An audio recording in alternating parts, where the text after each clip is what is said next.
Good morning. Today is Monday, May 22nd. The time right now in Singapore is 10 minutes to noon. And let's do a bit of recap as to what happened last Friday. On Wall Street, we see prices of equity market started to recover. And of course, it closes on a weaker note. But by and large, you can see that the market is very, very positive looking. And this has got a lot to do with the outlook for the debt ceiling negotiation between the White House and the Republican Party, in essence, the House of Representatives. So we know that up to the weekend, there was no progress being made. In fact, there were twice in which on Friday when they met, Republican Party actually walked out of the negotiation table. And now that President Biden is back in Washington after attending the G7 meeting, the negotiation is going to start afresh. We have very little time now. From now until the X date, so-called June the 1st, we have just slightly over a week time, and time is of the essence. Market is getting very jittery, but by and large, market is very positive, expecting a breakthrough in the lifting of the debt ceiling. So market has been buying up basically. So that momentum can actually see prices continue to move higher, even before the result is known. So basically what market is expecting, the market if can actually pull back a little bit to 33,253 to 33,330 in the Dow Jones, that could actually be a base in which a market can propel higher to challenge the month high, which is currently at 34,257.8, which is slightly below the year high at 34,342.3. So by and large, these two levels may act as a very hard cap for prices to consider whether they can actually break through. But by and large, this is going to be the target if there's going to be an extended rally from where we are today. Okay, in the S&P 500, the S&P 500 actually broke out into a new high for the year to 4,312.8, as you can see here, before a slight pullback as to the profit taking that we have seen just before the market closes on Friday. So by and large, the market is very, very close to my target area of 4,240 to 4,342. So this area may actually be an area of danger for those who are still holding long positions, because I believe that this area may actually be quite attractive to take profit for those who have already gone long. Okay, so in the Nasdaq, we continue to see market continue to edge higher, making another marginal new high for the year at 13,844.8 thereabout, and this level is definitely within touching distance of my target range of 14,135 to 14,712. So again, market is getting very, very close to my target area, and the fact that we are almost at the month end,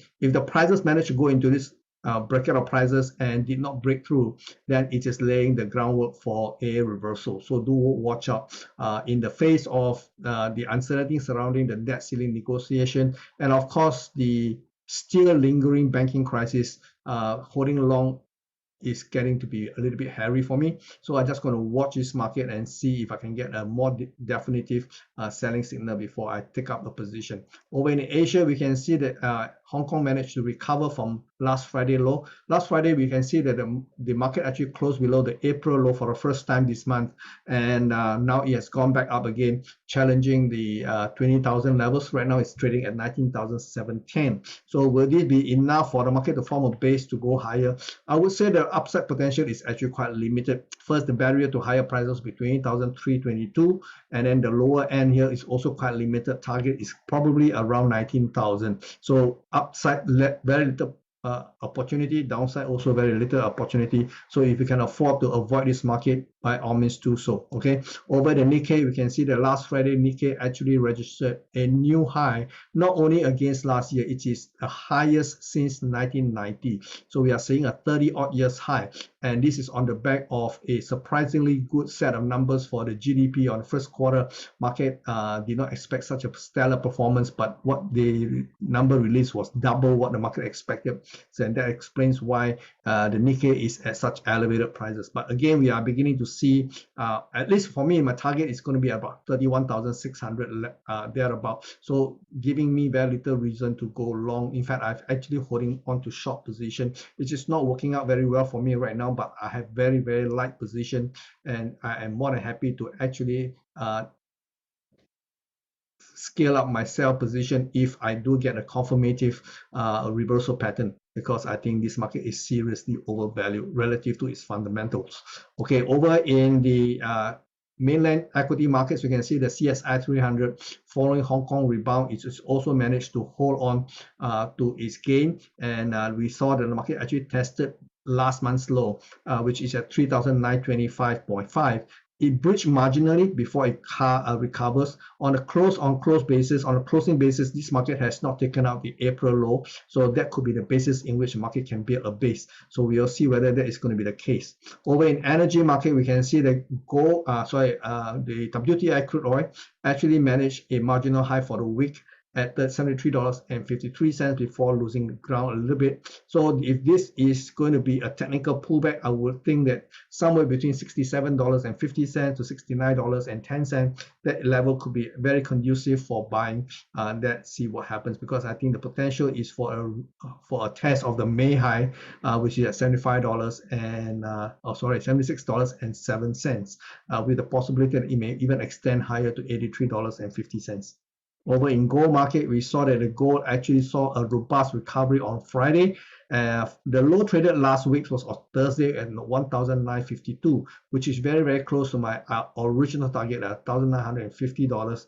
And this Friday's rally, last Friday's rally was actually very conducive for the case that the gold market may have hit a bottom for now. And if that's the case, any pullback to, let's say, $1,978 to $1,972, that could be an area of opportunity to start laying buy positions for an eventual challenge of the all-time high at $2,081. Silver is also exhibiting the same firmness. We saw last Friday, we also have a rally in the silver market. So if the market can come back and test the last month's low, which is currently at $23.57, that could be the basis in which the market can go even higher. Let's see whether that's going to be the case. Okay, over in dollar, the dollar has actually done very well, beyond my expectation. Originally, I was still bearish on dollar, but now looks at the market that wants to go up. Market went up to as high as 103.49 last week, and which is on Friday, and since then it has pulled back a little bit. So if this pullback sees prices back into 102.36 to 102.80 levels, that could be an area to actually buy, because I think the market is getting ready to go even higher. Okay, and if this is the case for dollar, that means all other currencies should come down. But right now we are seeing a rebound in all these principal currency here. Euro dollar had hit a low of just under 107.60, and now it's rebounding. And if this rebound can actually extend a little bit into 109 levels, that would be a great level to consider taking up short position. Same thing for sterling. Sterling also hit a low of 120, just under 124, and then now it's beginning to rebound. And if this extension can extend a little bit higher to 125.35 to 125.70, that area is actually conducive for selling. And in the Aussie market, similarly, market actually hit the 66 cents and then rebound. And if market can extend a little bit higher to 67 cents and marginally above, ideally into the bracket between 0.6712 to 0.6737, the area is a selling opportunity.